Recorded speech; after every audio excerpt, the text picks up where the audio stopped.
Hello दोस्तों, स्वागत है आप सभी का स्लीपी क्लासेस में। दोस्तों, इकोनॉमी क्रैश कर रही है, लेकिन कोई बात नहीं, सरकार काम कर रही है, सरकार उसको बचा लेगी। तब तक आप क्या कीजिए, 5 सवाल सॉल्व कीजिए एंड अपने इकोनॉमी को मजबूत बनाइए। ठीक है दोस्तों, अप्रैल 4th वीक 2020 से जुड़े हुए कुछ सवाल। एंड दोस्तों, क्रैश करते करते आप क्रैश कोर्स भी कर सकते हैं एंड और अपने आप को मजबूत बना सकते हैं। दोस्तों, मैंने आपको इसके बारे में हम वीडियो के पहले आपको बताते हैं कि वेरियस सब्जेक्ट के क्रैश कोर्स अवेलेबल हैं, बहुत ही सस्ते दामों पर अवेलेबल है। लेकिन आप इकट्ठा सब कुछ खरीदते हैं विद टेस्ट सीरीज एक्सेट्रा, तो again that is even cheaper. ठीक है, तो 9,999 का पड़ता है एंड इफेक्टिवली इस पर जीएसटी एक्सेट्रा डालते हैं तो आपको 11,500 के आसपास का कुछ ही रहता है वो। ठीक है दोस्तों, तो ये अगेन पूरी चीज़ का हॉलिस्टिक कवरेज। तो आज के अगर देखें हम 5 सवाल, तो आप इन सवालों से, इन कंटेंट से जज कर सकते हैं ना कि हमने कितना एक्सटेंसिवली वहाँ पे सामान कवर किया होगा, बिल्कुल लाइन वाइज। ओके, जैसे आज हम बात करेंगे जो स्ट्रेटेजिक रिजर्व्स की, renewable energy, SLR, monetary policy and Indian oil basket. Alright, सबसे पहला सवाल है, जैसे आपको पता है कि हमने देश में जो बहुत सारे क्रूड ऑयल स्टोरेज फैसिलिटीज़ बनाई हैं, तो वो उसको मैनेज करने वाली संस्थान कौन सा है? ठीक है, ऑयल इंडिया लिमिटेड, या फिर ISPRL, या फिर गेल, या फिर जो PNGRP। तो आप आराम से यहाँ पे सोच समझ कर आंसर मार्क कर सकते हैं अपना। And right answer is yes, जो Indian strategic petroleum reserves limited. दोस्तों, अगर आप देखें तो हमारे देश में हमने 5 मिलियन 5.33 कर दिया गया वैसे अभी, तो थोड़ा एक्स्ट्रा स्टोरेज भी ऐड कर दी गई है। तो ये 3 जगहों पर हमने जो स्टोरेजेस बनाने की ट्राई की है, जो हमने बना ली है, विशाखापट्टनम, मैंगलोर एंड पदूर। ठीक है, तो यहाँ पर अगर ऐसा है कि अगर हमारे देश में अगर कभी ऑयल की अगर कभी किल्लत आ जाती है या फिर सप्लाई डिस्टर्ब हो जाती है, तो हमारे देश में ऑयल रिजर्व्स होंगे जो रिफाइनरीज को कच्चा तेल सप्लाई कर सकते हैं एंड रिफाइनरीज हमें पेट्रोलियम प्रोडक्ट्स दे सकती हैं and without really effecting our economy. And then दोस्तों, चंदी खोल जगह है ओडिशा में, वहाँ पर भी अप्रूव कर दिया गया, वहाँ बनना शुरू हो गया, लेकिन अभी जो उसको हम उसमें अभी पेट्रोलियम हमने अभी सेव नहीं किया हुआ। और ये जो केवर्न्स में बनाया गया है, ठीक है, ताकि केवर्न जो सॉल्ट के केवर्न्स हैं ये, तो केव्स हैं, तो ताकि ये जो सेव भी रहे पूरे प्रोसेस से, अर्थक्वेक एक्सेट्रा से। ठीक है, तो इसको कौन मैनेज करता है? ISPRL है, जो हमारे ministry of petroleum and natural gas के अंडर ही आता है। ऑलराइट, देन दोस्तों, अगला क्वेश्चन है हमारा, ये जुड़ा हुआ है रिन्यूएबल एनर्जी से। सबसे पहले जो आपको ऑप्शन है, जो यहाँ पर स्टेटमेंट है, वो कह रही है कि जो हमारी जो अभी अगर हम टोटल जो ग्रिड कनेक्टेड इंस्टॉल्ड अगर हम कैपेसिटी देखें, तो इंडिया ने रिन्यूएबल एनर्जी में 100 गीगावाट को पार कर लिया है। दूसरा, अगर हम टोटल इंस्टॉल्ड कैपेसिटी देखें तो विंड पावर की ज़्यादा है कंपेयर टू सोलर। ठीक है, तो आपने बताना है इसमें से कौन सी स्टेटमेंट्स हैं करेक्ट। ठीक है, तो 1, 2 बोथ या none of these. And yes, अगर आप ठीक से अखबार पढ़ रहे हैं, ठीक से न्यूज़पेपर फॉलो कर रहे हैं, तो आपको पता होगा। जैसे करंट अफेयर्स करते हो, करंट अफेयर्स के बाद में आप ये 5 सवाल सॉल्व कर लिया करो, इसमें और करंट अफेयर्स ऐड हो जाते हैं। ठीक है, तो ये सब चीज़ें पैरेलली चलाओगे तो अच्छा, थोड़ा फायदे का सौदा है। And right answer is 2 only दोस्तों, क्योंकि रिसेंटली ही MNRE ने एक रिपोर्ट निकाली, उसमें बताया कि अभी हम 87 गीगावाट्स पे पहुंच चुके हैं। एंड अगर हम वैसे बाकी बहुत सी चीज़ें थी, वो कह रहे थे हमने टारगेट अचीव नहीं कर पाया एक्सेट्रा एक्सेट्रा, तो वैसे बाकी सभी चीज़ों के उन्होंने बता दिया कितना कितना हमारी इंस्टॉल कैपेसिटी है, आप इसको नोट करके रख सकते हैं।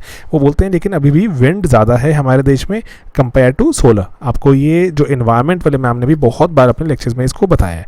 ऑलराइट, देन दोस्तों, जो SLR की बात करते हैं, SLR एक सरल सा सवाल SLR है ना, तो ये आपको बताना है ये कौन से एक्ट के अंदर या फिर किसके तहत इसको जो प्रिस्क्राइब किया जाता है। Reserve bank of India act है, या फिर बैंकिंग रेगुलेशन एक्ट है, या पेमेंट सेटलमेंट सिस्टम एक्ट है, या फिर ये किसी एक्ट का पार्ट नहीं है, सिर्फ एक रेगुलेशन है। ठीक है दोस्तों, सोच समझ कर मार्क कीजिए इसे। And right answer is banking regulation act. दोस्तों, पहली बात तो ऑप्शन डी वैसे ही ये बाहर है, क्योंकि स्टैच्यूटरी है, स्टैच्यूट मतलब कोई एक्ट तो पास हुआ है।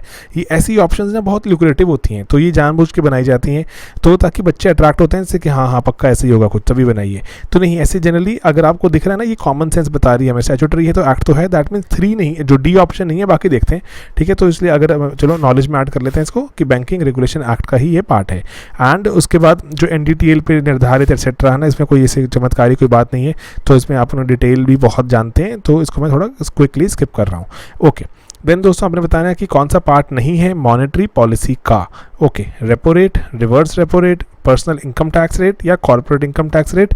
ऑप्शंस हैं आपके सामने एंड राइट आंसर मार्क करने की यहाँ ट्राई कीजिए, क्योंकि यहाँ पर है एक छोटा सा catch. And right answer is 3 और 4 ओनली, क्योंकि यहाँ पूछा गया कि कौन सा पार्ट नहीं है मॉनेटरी पॉलिसी का। ये भी है repo rate, reverse repo rate, SLR, CRR, है ना, जो बहुत सी और चीज़ें, जो अगर बॉन्ड बाइंग प्रोग्राम होता है, जो LTROs, TLTROs है ना, and quantitative easing etcetera. Income tax rate जो भी है, ये टैक्स से जुड़ी हुई बातें हैं, ये किसका पार्ट है? ये फिजिकल पॉलिसी का पार्ट है दोस्तों, इसीलिए 3 and 4 are not part of monetary policy.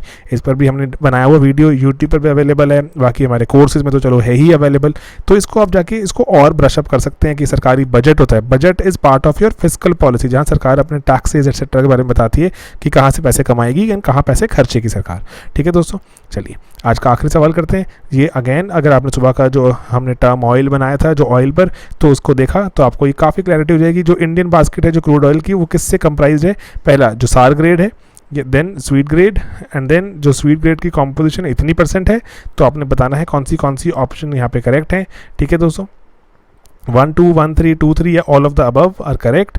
And दोस्तों यहाँ मार्क करने की ट्राई करते हैं right answer is 2 and 3 only. Sour grade that is correct कि 70 जो हमारे पास अप्रॉक्सीमेटली 76% के आसपास ये कंप्राइज है, लेकिन सऊदी ग्रेड नहीं है दोस्तों। ओमान एंड दुबई दो हैं हमारे पास यहाँ पे, जो हमारी जो वेबसाइट है सरकार की वो बताती है ओमान एंड दुबई का एवरेज है सार ग्रेड में। ठीक है, तो ये ज़्यादा ही है, 75.5 76% के आसपास हम सार ग्रेड को यूज़ करते हैं वेटेज जो करने में। एंड जो स्वीट ग्रेड है तो जो दूर से भी आता है, ये 24% के आसपास है। ठीक है, सुबह हमने डिस्कस भी किया था। और ये इंडियन रिफाइनरीज को प्रोसेस करती हैं, इसी के हिसाब से इनकी जो ओवरऑल हम प्राइस भी निकालते हैं, कितना कच्चे तेल की कीमत क्या निकल रही है, जनता को क्या कीमत देनी है हमने, एक्सेट्रा। ठीक है, 76:24 की रेशो में अप्रॉक्सीमेटली। ऑलराइट, चलिए दोस्तों ये थे हमारे छोटे छोटे से कुछ जो टॉपिक्स। आज के 2 मिनट के वीडियो को देख लेना पक्का, काफ़ी एक्सटेंसिवली ऑयल फ्यूचर्स एक्सेट्रा के बारे में बात भी की थी हमने।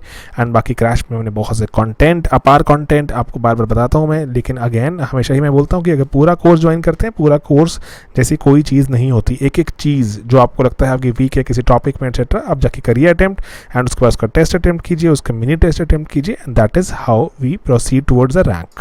ऑलराइट दोस्तों, बाकी हमारे सारे कोर्सेज पीडीएफ्स टेलीग्राम चैनल पर भी, हमारे जो वेबसाइट है sleepyclasses.com वहाँ पर भी अवेलेबल है। And that's it. ठीक है दोस्तों, इकॉनमी क्रैश कर रही है, लेकिन इकॉनमी का क्रैश कोर्स आप कीजिए एंड डेफिनेटली फ़ायदे में रहेंगे। ऑलराइट, चलिए मिलते हैं अपने अगले वीडियोज़ में। बाय बाय दोस्तों, टेक केयर।